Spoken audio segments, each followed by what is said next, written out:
Kooliaeg on algamas ja liiklus on tihenemas. Tahaksin kõigile südamele panna.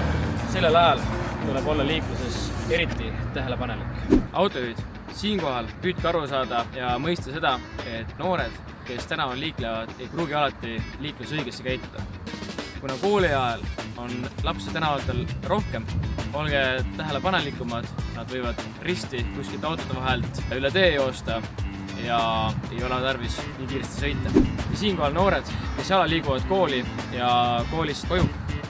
Ärge tormake kohe peale kooli ülekäigurajast üle joostes või diagonaalis üle ristmiku.